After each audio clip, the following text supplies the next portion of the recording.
Ayan mga kasama, kain muna kami. At katatapos lang na nagtrabaho at gutom na rin.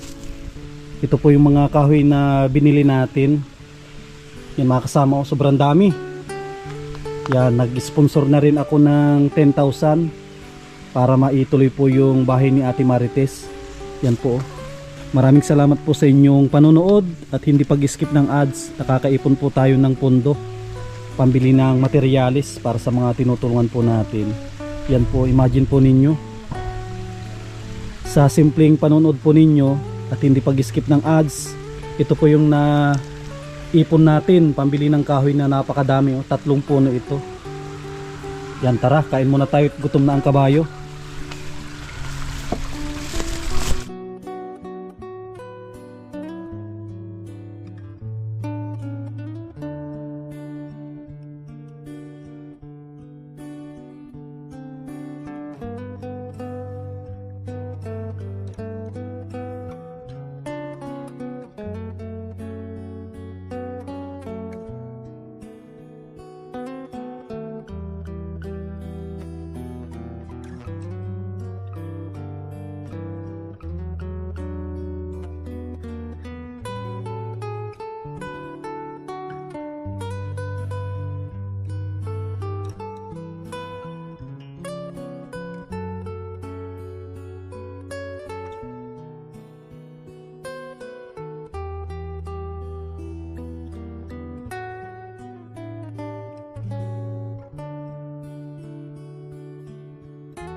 A few moments later.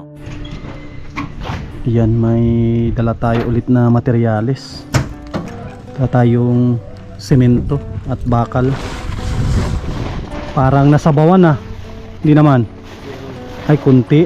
Sa ibabaw lang. Butas na yung kan natin. Yung trapal. Ito na lang yung karitilya. Yan mga kasama, oh. Dito na ulit tayo. Yan, nakapagbakbak na din doon sa loob ata. Ay, ito, nilipat na po yung pinto. Binakbakan na rin doon. Yan, ito po yung pinto na dati. Yan, ito po. Tapos ito rin yung ito, tatay, ito hindi pwedeng tanggalin ito. Ayun. Ito, Yan. hindi na ito tatanggalin. Hindi na. Yun na lang. Ito lang pala ang open. Dito labas naman ng CR pag tinanggal na rin. Akala ko open na ito. Pag tinanggal to parang kita na yung CR agad, no? Kita kagad. Parang pangit siya. Sabi, pagpasok ng tao, kita kagad ang CR. Ang CR. Yan, pwede naman. Sige. Tapos ito papalitan to ng poste, no? Yan. Ito papalitan to ng poste. Nakasama, oh. Wala na laman ng ilalim dyan. At least ko na rin. Pag ito naging kwarto ito yung kanilang, may malit din silang sala.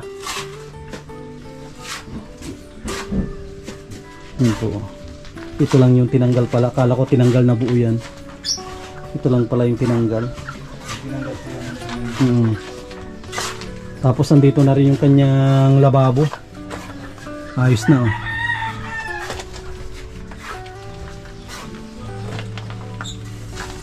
Diyan yung kanilang CR nagagamit na.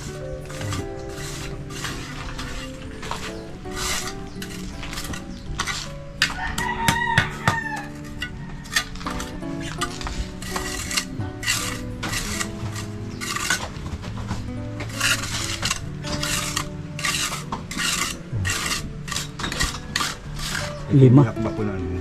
May 5 pa tayong semento.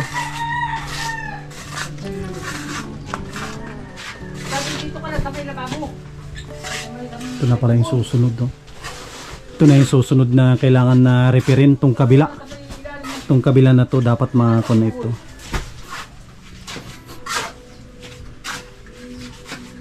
Wala nang sisimintuhin dito, no? Wala na, puro kahoy na lang. Meron pa. Kasi Ay, ito. katulad nito, pag ito tinanggal mo, sisimintuhan ko, lalagyan ito ng kantuhan. Papatong dito yung kwan. Lalagyan ng bakal na abot dito. Ay, para sige. ipako yung 4x4. Pero bago ito baklasin, tutukudan. Kaya yung plano ko naman, para hindi na makitukod, bubulwasin ko itong kabaak. Ako, lalagyan na naman. Kasi andyan na rin po yung kahoy natin. Kumpleto na. May trapal naman dyan, pwede yan. Kumpleto na yung kahoy natin. Natumbay.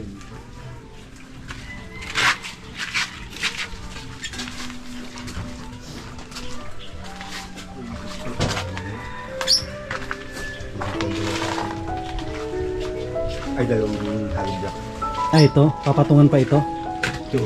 Ay, ito pala. Para magpares mo.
Mas dapat talaga to.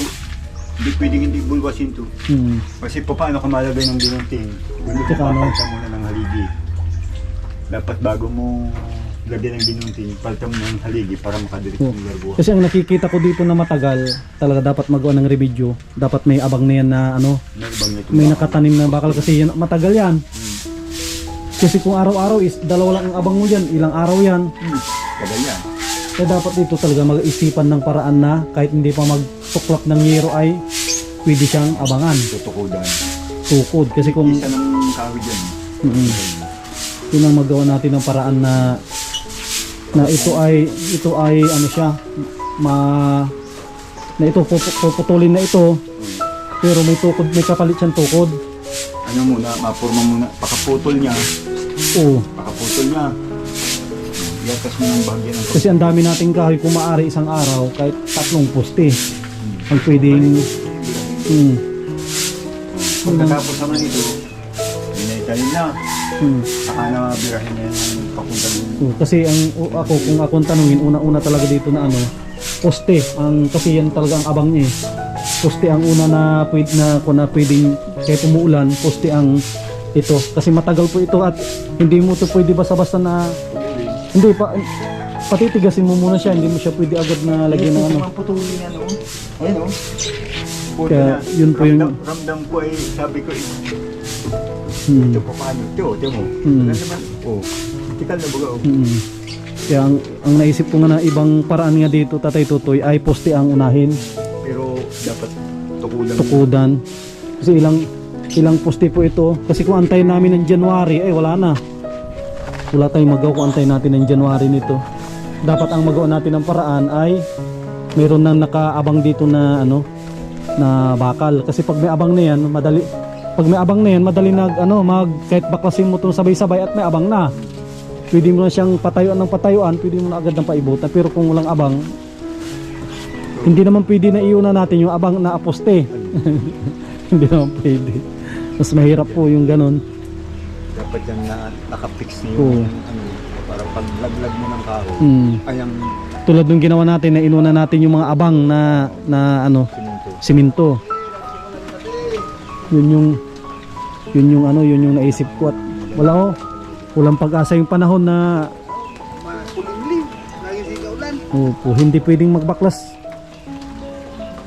Kuya friend, kasi ang plano ni Tatay ito dito baklasin na hindi na makabaklas, wala kayong tutulugan, At para pag yung hindi sa pispan, wala kayong tutulugan dito kaya hindi tayo pwedeng magano.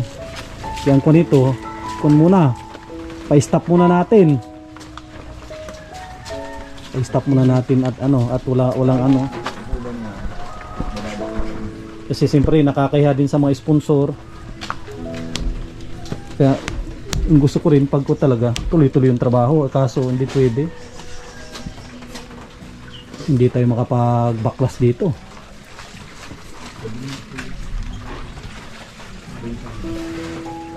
Si Ate Martis ko nag-alis.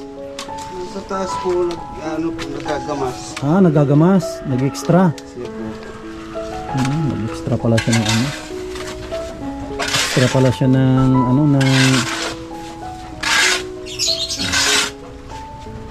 si John Lloyd nagpasok. Ito pala hindi ko nadadalaan pa ng tools at nagpit ito. Ang kwan dito talaga sinsel. Kasi nagtaka ako sa bisikleta na to ba't wala siyang yung kwan dito. Diba dapat meron dito na maliit na ito lang ang problema ito tapos dadala ng grasa at kung po siya maigpit masyado hindi maikot. Iwan ko yung company nito na nag tapos kulang pa may yabi tubo yabi tubo dapat ang kwan nito. Tapos ito dapat ma-check yung kanyang Yung may kon dito, ito. Kung hindi, Kaya nandun po yan. kung hindi bulitas, ano yung nakalagay na dito yung talagang parang kasi may corona ito eh, may corona na may bulitas eh. Meron talaga yan. Meron ito tapos mayroon siyang grasa. Ito rin pareho din ito yan, kung ano yung nakalagay doon, pareho din yan. Ito sa ano niya, may mga bulitas yan, pati dito sa ano, sa likod. Ito may bulitas din ito, meron din ito eh. May mga bulitas, iyon may bulitas din. Kaso lang ang nakita ko dito, masyado nilang naigpitan. Hinigpitan nila na masyado. Ay, ito sa ano. Maigpit masyado yan kaya hindi mo maikot eh. Pero alam ko yan, may bulitas yan. Pero ang hindi ko lang sigurado kung nagrasahan na maayos.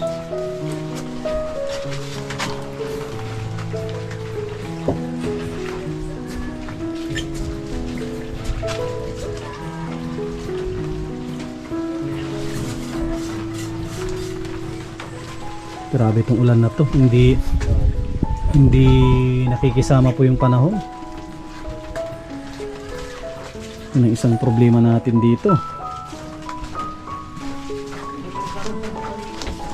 Sana kanina. May kung pa tayo pala dito. Hollow blocks pero ang buhangin ata ang wala na. Yun ang buhangin ang wala na pala. Ito na lang dalawang sako na lang yung naiwan na ano. Na buhangin natin. Yan sa mga viewers po natin, baka sa mga susunod na araw hindi tayo makapag-vlog dito. Kasi kausap ko din si Tatay Totoy, hindi pwedeng magbaklas pag ano maulan. Ang balik natin dito ay tag-araw na. Tag-araw na yung magiging balik natin dito. Siguro ano, January, depende sa panahon. Kung kailan siya gaganda yung panahon. Tapos ito, iuwi din natin to at magagamit natin ito sa bahay. Habang wala tayong ginagawa, pwede tayong maghakot ng ano, maghakot ako ng dito tatambakan ko yung sa gilid ng bahay at medyo ano, basa. Yan mga kasama. Tapos kun pala yung padlock pala, yung padlock. Ito yung padlock pala na in-order ni Mami Marie and Kuya Trophy. Itago mo to, Kuya friend. Yan yung ano, yung padlock ng bisikleta. Tapos yung sa kahoy pala, tatay, magkano pa yung Tatay Tutoy yung kulang natin? 4-5 pa ang kulang, no? Magpauna ako ng ano, yung kuhan dito. Mag-iwan ako ng pang gasolina, baka ano, baka maubusan ng krudo. Tapos yung dito, 425. Ano yun sa Hollow block. ay sa hollow blocks 425. Unahin ko muna yung 425. Ito tatay, ito ikaw maghawak at ikaw ang ano, nakakaalam. Bali 400. Magkano yun? 425. 425, 400. Ay, 425. mamaya na yung 5 piso. Ito meron ako dito. Tapos yung kahoy ay kulang pa ng 4.5. Kulang ako ng pauna ako ng 2.5. Tapos yung 2,000 sa pagbalik. At nag-iwan din ako ng panggasolina, mahirap na. Baka bigla tayo dyan na naplatan, wala tayong dalang pera. Ito lang yung pan natin. Tsaka ito mga kasama, update po natin to ngayong araw ng Biyernes. At gusto kong pasalamatan po yung nag-sponsor dito sa bahay nila Kuya Efren at Ate Marites. Yan, unang-una maraming salamat kay Mami Maria and Kuya Trophy, nagbigay po siya ng 10,000. Kay Ate Yoli nagbigay po siya ng 6,000. Kay Ma'am Opelia nagbigay ng 5,000. At ang iyong lingkod Sam Ashley TV nagbigay ng 10,000 para sa kahoy. At si DJ Maki Helmut, ayan, pakidalaw po yung kanyang YouTube channel. Lalagay ko dyan mamaya para mahanap po ninyo. Yan, maraming salamat po sa patuloy po ninyong pagsuporta sa inyong lingkod sa Ashley TV. Yan, abangan po ninyo yung susunod na vlog natin pag gumanda na yung panahon. Tsaka tayo dito mabalik kina Efren para ipagpatuloy po natin yung pag-repair ng kanilang bahay. Yan, maraming salamat, God bless at mabuhay po tayong lahat.